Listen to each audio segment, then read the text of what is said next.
la adoración, Dios se comunica con nosotros. O sea que la adoración es muy especial para nosotros los creyentes, porque tenemos la oportunidad de poder oír a Dios. Amén. Hay un verso de un coro que dice: en ti yo he esperado, en ti esperaré. Muy temprano en la mañana, por la noche al mediodía, enséñame a esperar en ti. Gracias, Señor. Gracias porque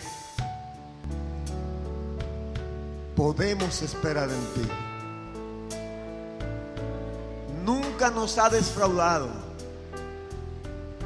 Nunca hemos ido donde ti buscando refugio y no nos ha recibido. Nunca nos ha dejado en el antedespacho. Nunca nos ha puesto a esperar sin tiempo. Siempre, aunque tú no estés de acuerdo con lo que te decimos, con lo que te pedimos, tú buscas la forma de conformarnos. Tú buscas la forma de que entendamos lo que tú quieres. Mira, por eso te alabo, por eso te doy gracias. Gracias por tu presencia. Yo te pido que toque el corazón de cada uno. Que nos dispongamos para abrir nuestro corazón y recibir tu palabra. Gracias, Señor. Gracias. Aleluya. Aleluya. Gracias a Dios. Hoy vamos a hablar de discipulado. ¿Cuántos saben lo que es el discipulado? Nadie. Es imposible que hablemos de discipulado y no hagamos referencia a las palabras de Jesús en Mateo 28, 19 y 20. Por tanto, id y haced discípulos. En ese verso el Señor dice, versículo dice el Señor que hagamos discípulos. Dice, enséñenle todas las cosas que yo le he enseñado a ustedes. Dicen la gente que ha estudiado profundamente el ministerio y la vida de Jesús, que de ese tiempo de ministerio de aproximadamente 3 años y medio, Jesús solo dedicó a su ministerio público aproximadamente 39 horas. Todo el otro tiempo fue para orar. La misma Biblia dice que se levantaba tempranito a orar. Y el otro tiempo era para instruir a sus seguidores, para enseñar a sus discípulos, porque él sabía que su obra era una obra inconclusa. Él moriría para dar la oportunidad al ser humano de salvación, para dar la oportunidad al ser humano de hacer una filiación con Dios, para dar una oportunidad al ser humano de ser restaurado al propósito de Dios. Pero él sabía que aunque él hiciera esto, su obra iba a ser inconclusa, porque él no le iba a poder predicar el evangelio a todos los seres humanos, ni siquiera los seres humanos que vivían, que eran contemporáneos de él. Entonces él preparó gente para que esta gente se encargara de hacer este trabajo. Miren, Deuteronomio capítulo 4, versículo 9, Dios le dice al pueblo que deben poner caso a sus mandatos y además enseñarlos a las generaciones futuras. Debían enseñarles a sus hijos, a los hijos de sus hijos. La palabra de Dios habla como de 4 generaciones a partir de los que vivían en ese tiempo, que debían enseñarles. Imagínense usted, le estaba hablando que perpetuamente debían enseñar. Eso no se pararía ahí. Pero mire, es imposible que una filosofía, una doctrina cualquiera se propague si no se enseña. Pero también es imposible que una doctrina o filosofía permanezca si aquellos que son instruidos en esa doctrina, los que la aprenden, los que son enseñados, no la practiquen, no la hagan suya, no se dejen transformar por esa doctrina. Ahora, ¿qué podemos nosotros decir que es el discipulado?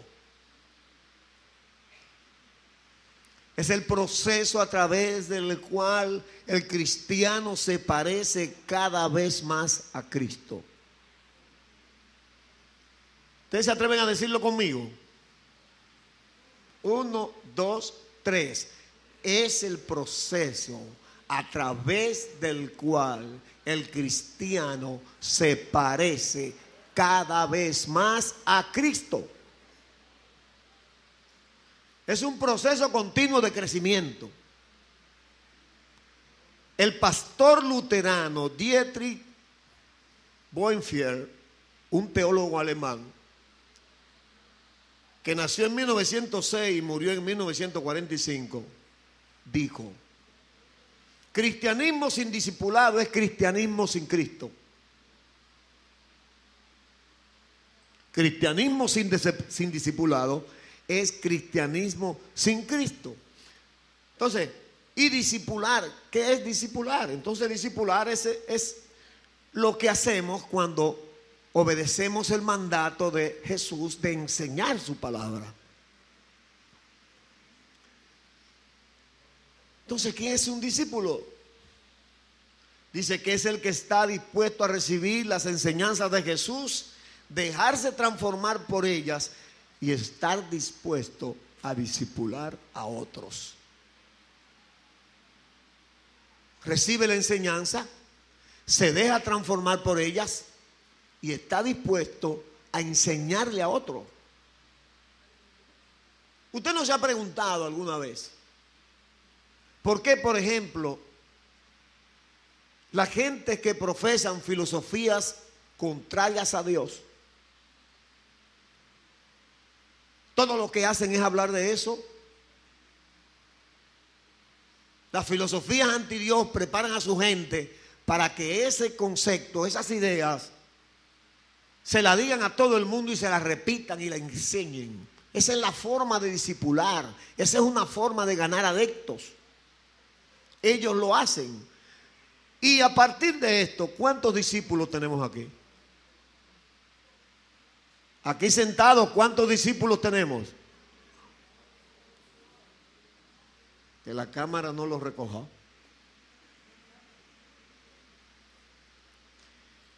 Los creyentes en Cristo estamos llamados ¿a qué? A crecer, a ser transformados, a ser regenerados. El apóstol Pablo en Efesios capítulo 4, versículo 11 al 16, voy a buscarlo en la Biblia, si usted quiere búsquelo también para que lo lea conmigo. Efesios capítulo 4, versículos 11 al 16. Repito, Efesios capítulo 4, versículos 11 al 16.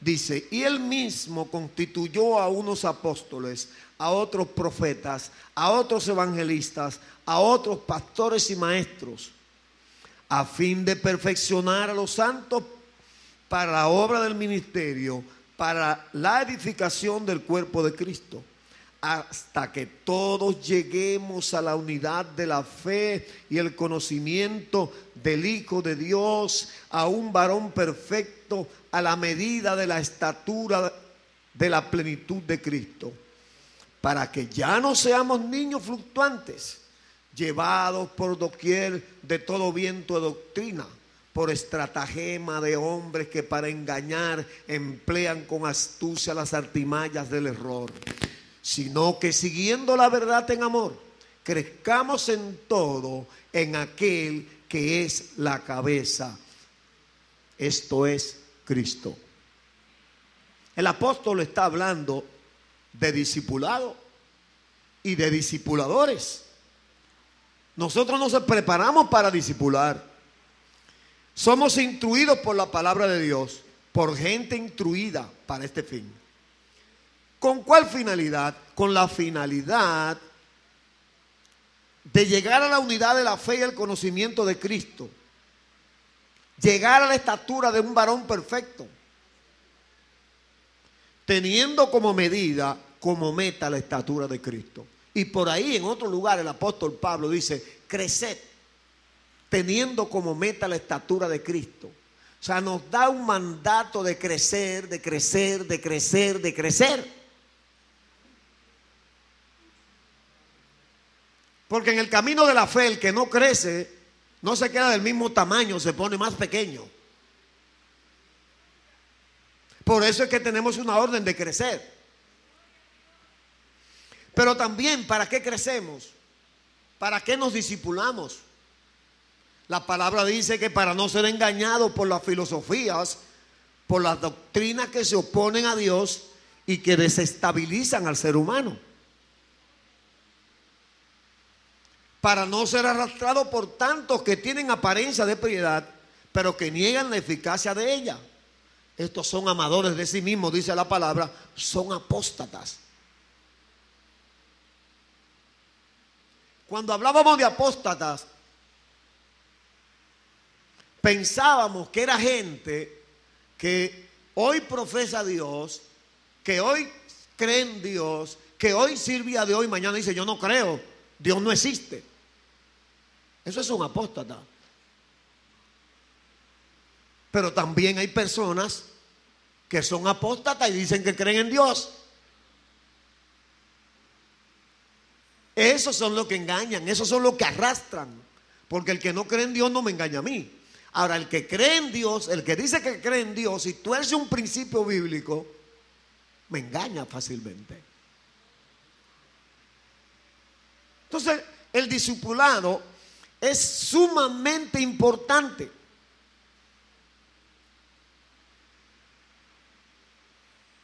¿Por qué? Porque nosotros tenemos un llamado a crecer.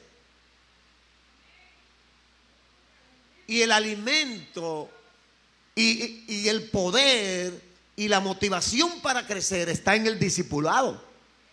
Está en la palabra de Dios. Ahí es donde está la importancia del discipulado. ¿Por qué? Porque tenemos un llamado a crecer. ¿Y cómo es que crecemos nosotros? ¿Es la palabra de Dios la que nos hace crecer? Es la palabra de Dios la que nos da el crecimiento con miras a madurar en las diferentes etapas de la vida cristiana. Sin la palabra de Dios es imposible que maduremos. Muy imposible. Según expresa Efesios 4:23, la palabra cambia el depósito de nuestra mente. El ser humano es dominado por sus pensamientos. Como piensa, actúa. ¿Qué tú tienes en tu mente? ¿Qué es lo que hay en tu mente? Si me dices lo que hay en tu mente, a lo mejor yo puedo saber cuáles son tus motivaciones principales, qué es lo que te guía, hacia dónde te diriges. Entonces la palabra de Dios tiene el poder de cambiar ese depósito. O sea, nos pone a pensar diferente, cambia nuestro pensamiento. Cuando cambia nuestro pensamiento, nos renueva. Entonces cambian nuestras motivaciones. Al cambiar nuestras motivaciones, entonces cambian las acciones en la vida del ser humano, cambian los hechos, comenzamos a actuar de nuevo, de una forma nueva, somos nuevas criaturas. La palabra es la que hace esto.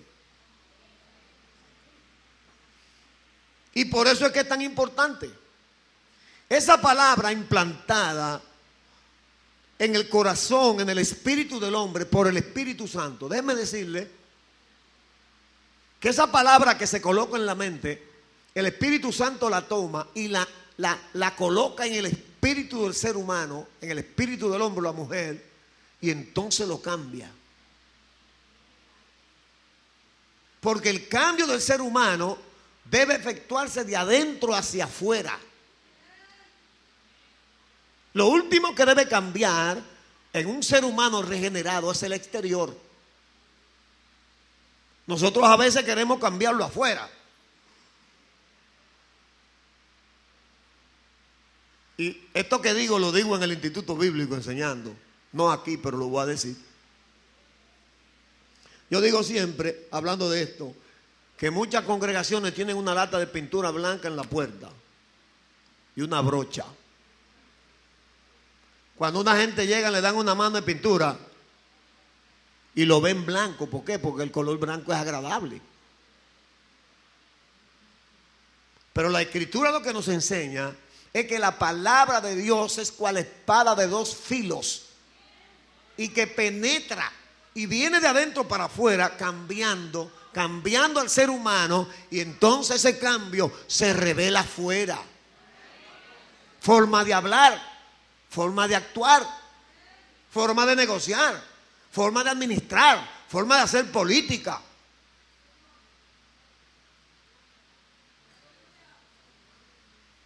El discipulado va a afectar la vida completa del ser humano. No va a afectar solamente la parte espiritual. Gloria a Dios. Gloria a Dios. Los hombres y las mujeres, los niños y las niñas de cualquier época, tienen no solo necesidades espirituales. Amén. Espíritu, alma y cuerpo es el ser del hombre. Eso me dice a mí que no solamente tiene necesidades espirituales, tiene necesidades físicas y tiene necesidades emocionales. El discipulado de Jesús, el discipulado cristiano, el de la iglesia que sigue a Jesús, está orientado para provocar crecimiento con miras a la madurez del individuo, del ser.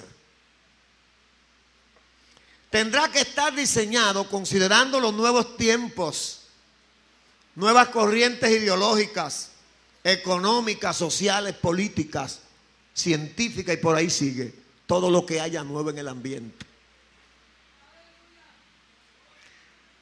¿Qué yo quiero decir con esto? Es que el discipulado, para ser eficaz, deberá tener muy en cuenta qué vive la sociedad de hoy, el hombre y la mujer de ahora.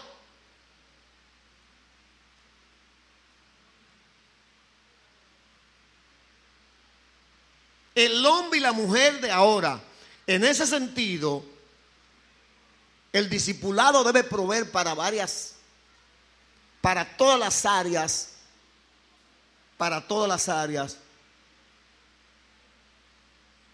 Entonces el discipulado que la iglesia da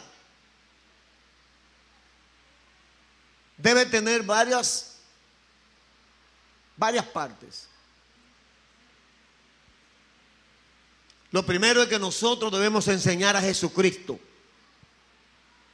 su persona, sus enseñanzas, su misión, sus mandatos. La gente cuando viene del mundo, viene detrás de Jesús. Quiere conocer a Jesús porque Él es el que cambia. Él es el que da esperanza. Él es el que da sosiego. Él es el que llena los anhelos del alma. Él es el que sacia la sed, como le dijo a la samaritana. Si alguno bebe de esta agua, no tendrá sed jamás. Entonces la gente viene detrás de Jesús. No viene detrás de ninguno de nosotros, aunque lo invitemos. Viene con una necesidad, y eso es muy bueno que nosotros lo tengamos pendiente. El que viene, viene con una necesidad. La iglesia tiene un mandato: discipularlo, ayudarlo a encontrarse con Jesús, a conocerlo, para que esa necesidad sea suplida. Gloria a Dios. Nuestro discipulado debe contener lo relacionado con el Espíritu Santo. Mire, Jesús, sus palabras son las que cambian, pero el Espíritu Santo es el que toma esas palabras y la coloca en nuestro espíritu y lo cambia, lo regenera. Entonces debemos conocer del Espíritu Santo, su persona, su obra en la vida del ser humano. Pero también nuestro discipulado debe saber quién es, qué es la iglesia. Debe contener la forma y la costumbre de la iglesia y de la congregación en un lugar específico. Porque nosotros vivimos aquí, estamos enclavados aquí, no estamos en la Romana, ni en Macorís, ni en Santo Domingo, ni en la China, ni en Estados Unidos, ni en Alaska.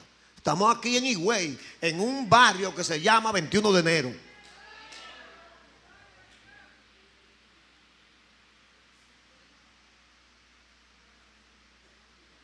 Entonces debemos conocer sus formas y costumbres de la iglesia, su ministerio y su misión, no dejando de considerar que la iglesia, está situada en un lugar geográfico con características especiales y únicas. Nosotros no nos parecemos a nadie.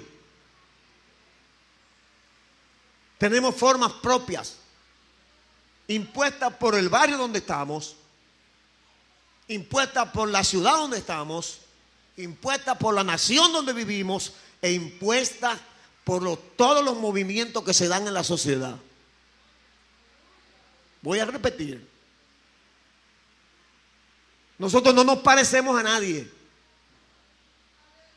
Tenemos características propias por el barrio donde estamos, el pueblo donde estamos, la nación a la que pertenecemos y por todos los cambios, los movimientos que se dan en la sociedad. Y todo eso debemos tenerlo en cuenta para poder diseñar y establecer un discipulado efectivo, que es el que dijimos ahorita. Es el que va a llevar al hombre a la estatura del varón perfecto.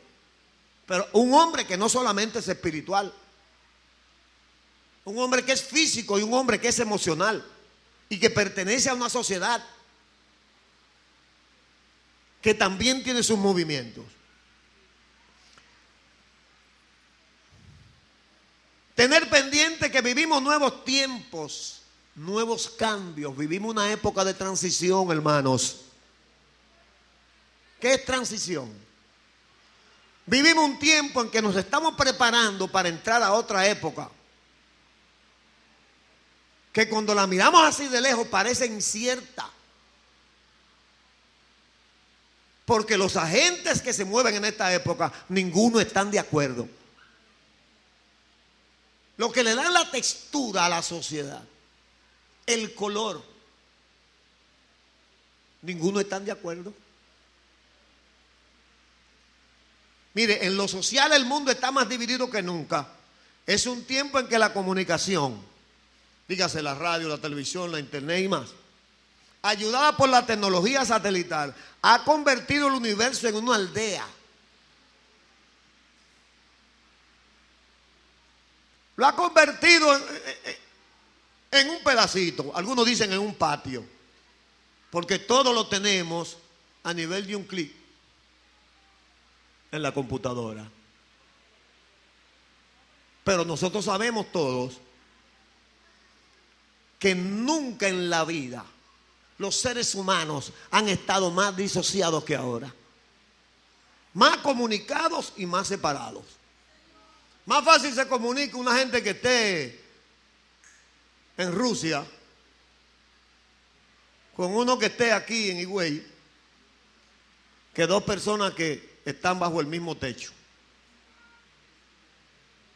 Porque lo mismo que lo comunica con el mundo, lo descomunica con el que está al lado de él.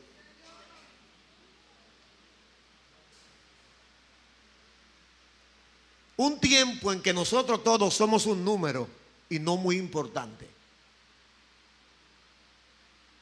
Una despersonalización tremenda. Nadie le quiere resolver un problema a nadie, nadie se quiere comunicar directamente con nadie. Te ponen una máquina para que usted se mate solo ahí. Algunos se cansan y no siguen bregando y se quedan con su mismo problema. ¿Por qué? Porque lo que están es hablando con una máquina y no pueden seguir en eso. Ese es el tiempo que estamos viviendo. Y la iglesia está aquí y no se ha ido, Nuestro discipulado tiene que tener en cuenta ese tipo de cosas.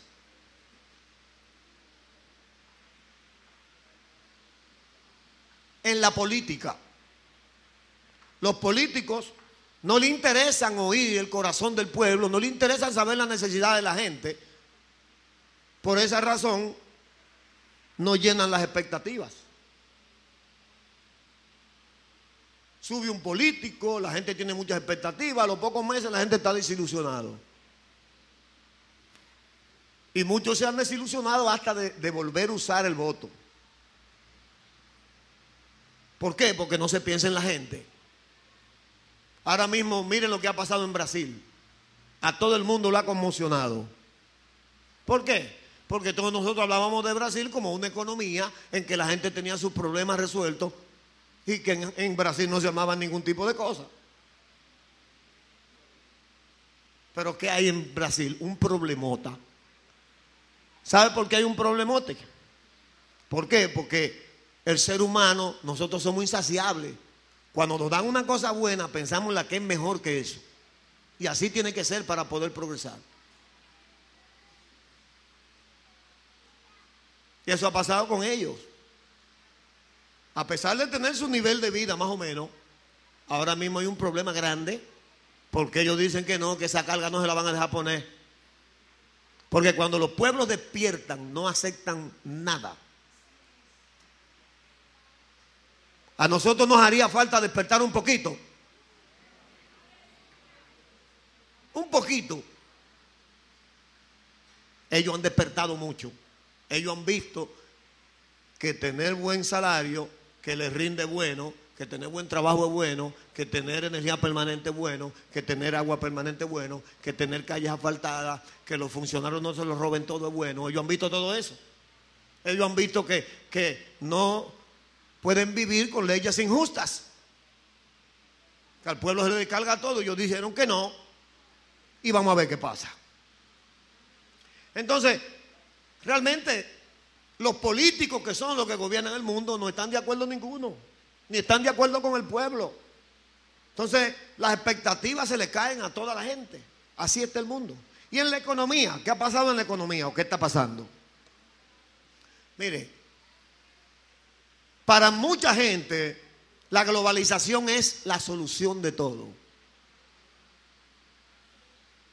Claro, está con su énfasis en lo económico y en la solución de muchos problemas que tienen una solución global, por ejemplo, como la criminalidad, el narcotráfico.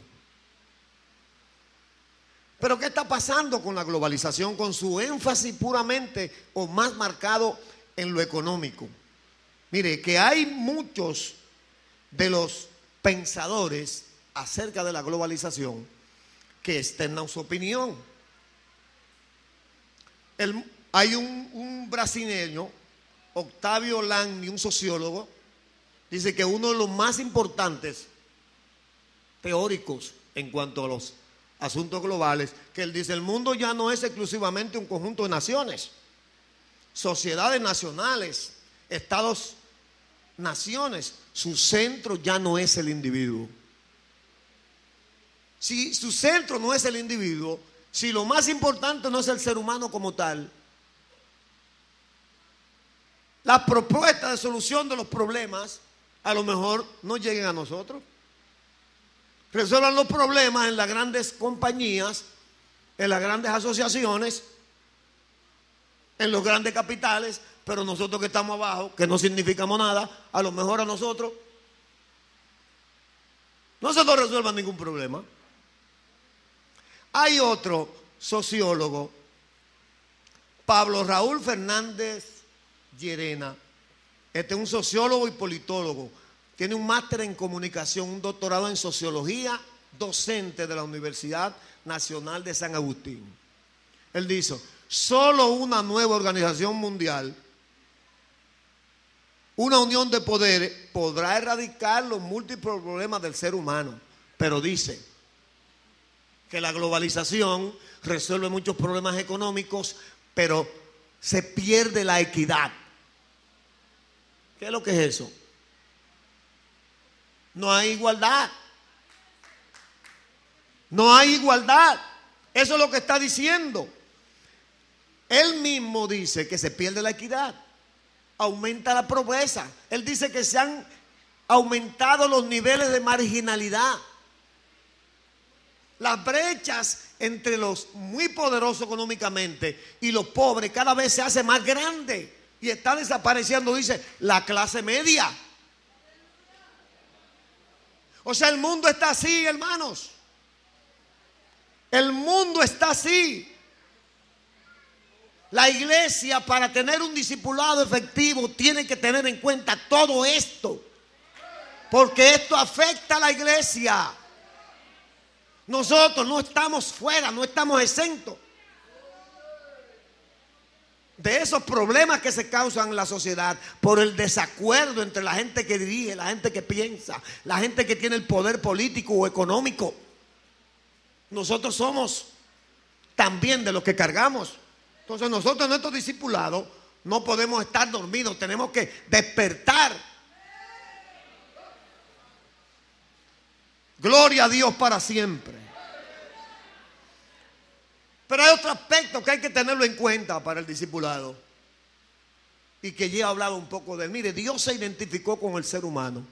¿Qué hizo Dios? Se convirtió en carne, vino Jesús y nació como un ser humano y anduvo por los caminos polvorientos, por los desiertos, tuvo sed, tuvo hambre, andaba a pie, sufrió el sol candente del desierto, se identificó con muchos de los problemas de los seres humanos. Eso es lo que la iglesia tiene que hacer. Eso es lo que nosotros debemos hacer. Identificarnos con los problemas de la sociedad para que podamos tener un discipulado eficaz, un discipulado que resuelva y que nos haga crecer con miras a la madurez.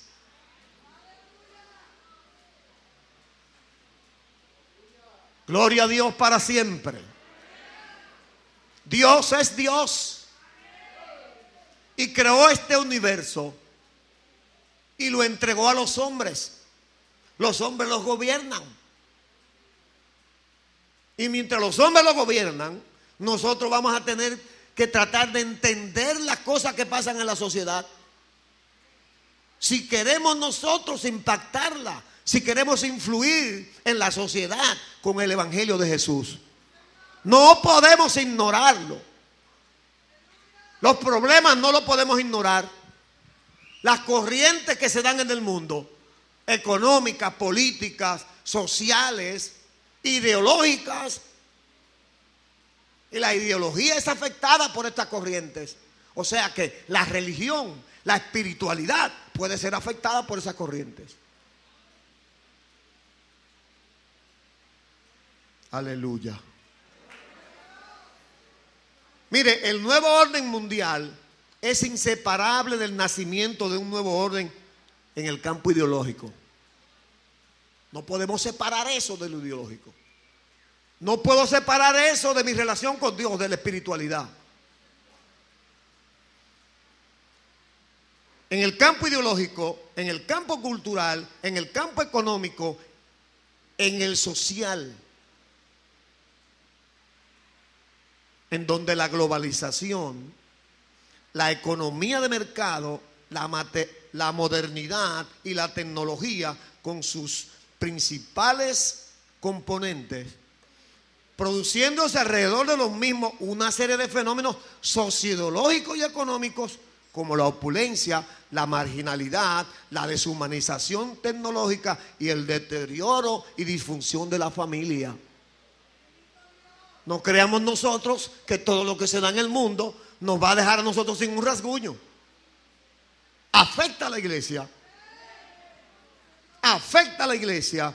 Ignorar que los movimientos que se dan en la sociedad, en cualquier área, influyen notablemente en la vida de la iglesia, en el mundo de los cristianos, es estar fuera de tiempo. No estar preparado para crear un sistema capaz de producir verdaderos discípulos, sabiendo que los verdaderos discípulos pueden producir otros discípulos. Son buenos administradores, son buenos cónyuges, son buenos políticos, pueden administrar la cosa pública con honestidad. En eso es que nosotros no pensamos. La iglesia no puede meterse en política, pero la iglesia puede producir discípulos verdaderos para que sean políticos. Discípulos para que puedan administrar la cosa pública con honestidad. Discípulos que hablen la verdad. Discípulos que no se quieran robar lo que no es de ellos. La iglesia eso es lo que tiene que hacer. Pero para hacerlo necesitamos modernizarnos en cuanto a la forma del discipulado, sin negociar los principios bíblicos. Eso es innegociable. O sea que debemos considerar las nuevas corrientes para poder diseñar un discipulado eficaz. Pero aquí hay algo. Si vamos a tener en cuenta lo que sucede en la sociedad, necesitamos saber qué es. Porque necesitamos descubrir cuáles son los elementos de esos movimientos que pueden desenfocar la iglesia. ¿Cuáles son los elementos, esos movimientos que nos pueden ayudar en el crecimiento de lo que queremos lograr? Formar verdaderos discípulos. Entonces debemos saber qué puede perjudicar a la iglesia o qué no le puede perjudicar. ¿Qué puede ser bueno para el crecimiento en la iglesia y qué puede desayudar? ¿Qué puede enarbolar un principio bíblico y qué puede torcer un principio bíblico? Que para mí eso es apostasía.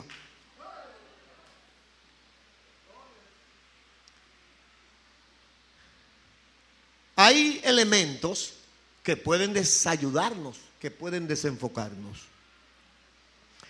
Hay un movimiento, y voy a terminar con esto, que nosotros, o que le han llamado teología de la prosperidad. Teología de la prosperidad.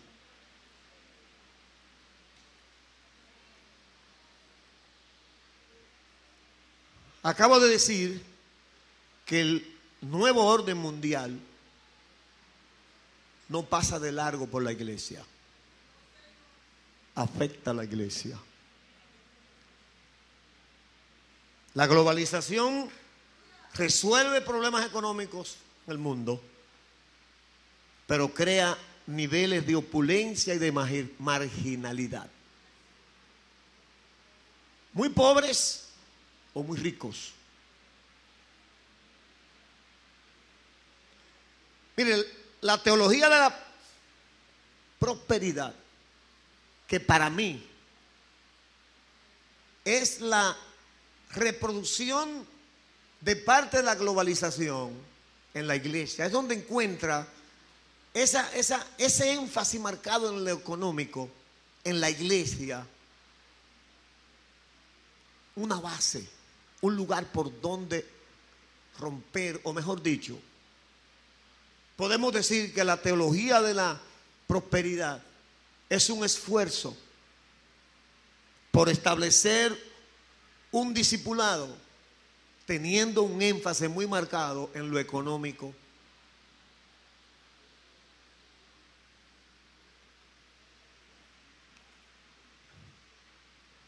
Dice que por los años 50 en Estados Unidos, los grandes evangelistas para las grandes campañas necesitaban muchos recursos.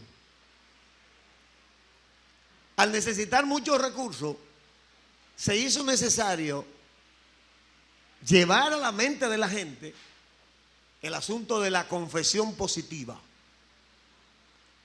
Dicen que el padre de esta confesión positiva es ex William Cannon, un señor y un ciudadano de New York en el 1867.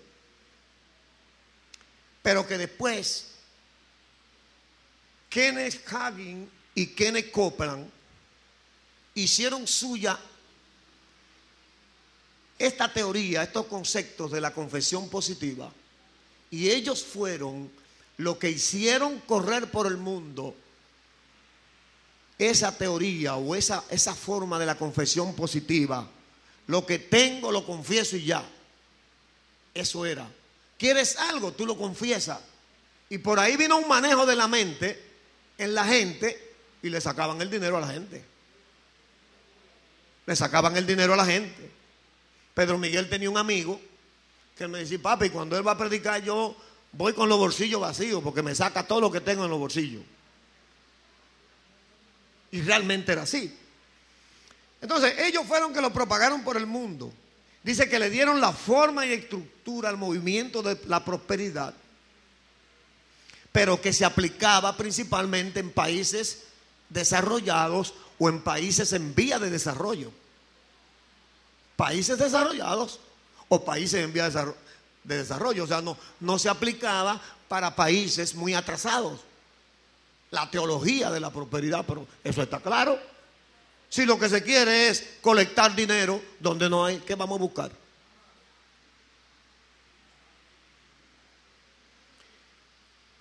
Tiene un énfasis muy marcado en lo económico.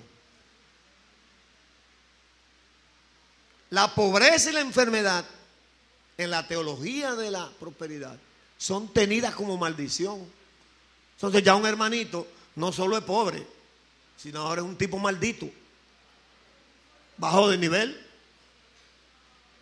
Porque la teología de la prosperidad tiene el mismo problema que una parte de la globalización, crea niveles de marginalidad. Los pobres son marginados en esa teología. Porque el que no tiene mucho, el que no tiene grandes propiedades, mucho dinero, es un tipo maldito. Imagínese usted está en esta congregación y que de momento la pastora y venga que un día y diga que los pobres son gente con maldición. ¿Qué usted va a hacer? Se queda, y yo no me quedo, yo me voy. Porque yo no soy maldito. A mí me alcanzó Jesús y me quitó esa maldición de encima.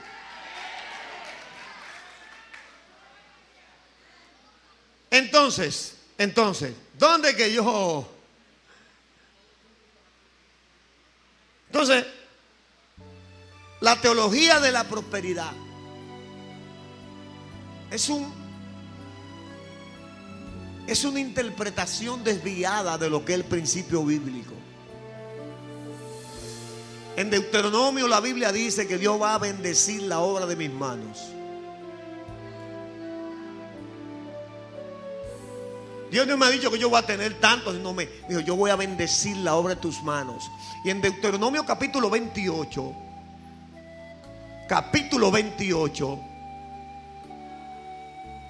en Deuteronomio capítulo 28, la Biblia dice cómo se prospera.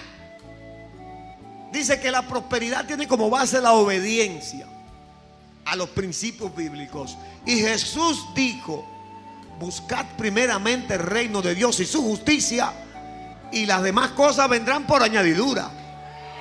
¿Qué es lo que Jesús dice? El enfoque de mi gente tiene que ser en lo espiritual, en el cielo. El enfoque no quiere decir que todo lo que vamos a hacer trabajar eso, no. Acabo de decir que nosotros debemos tener pendientes los movimientos en la sociedad para nuestro discipulado, y yo debo crecer en todas mis partes, no solamente espiritual.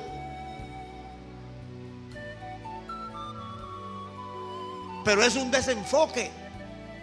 Se han torcido los principios bíblicos para poderle hacer creer a todo el mundo que todo lo que piense y diga lo va a conseguir. Y usted sabe lo que está pasando, que hay un montón de gente que está desencantado ahora, porque preñaron su mente de esto y no ha pasado.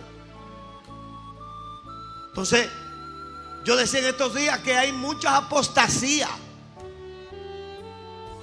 porque hay mucha gente manejando la mente, predicando un mensaje a la carta, el mensaje que la gente quiere oír. ¿Quién no quiere oír que le digan que va a conseguir? ¿Quién no quiere oír que le digan que no se va a enfermar? ¿Quién no quiere oír que le digan que va a tener todas las cosas? Todo el mundo quiere oír eso. Pero si yo quiero que el próximo domingo cada uno de ustedes traiga uno para ser encantado de esta manera, entonces le predico un mensaje así. Y ahí es donde yo veo que está la apostasía, en el retorcimiento de un principio bíblico. Y no estoy yo en contra de la prosperidad, no. Lo que yo no creo es que todos los cristianos van a administrar millones. Eso es lo que yo no creo, porque en la Biblia no está. La gente que siguió a Dios, unos murieron aserrados. Pablo no tenía nada. Jesús no tenía nada. Señores, el enfoque del discipulado cristiano no está por ahí. Lo de nosotros es desarrollar la vida del cristiano de manera integral, pero lo espiritual, pero los principios bíblicos no se pueden negociar. Vamos a cambiar las formas, vamos a cambiar el tiempo, vamos a cambiar lo que usted quiera, pero el principio bíblico tiene que permanecer inalterable. Y la palabra es clara y enfática en los principios bíblicos. Dios le bendiga, hermanos. Muchas gracias.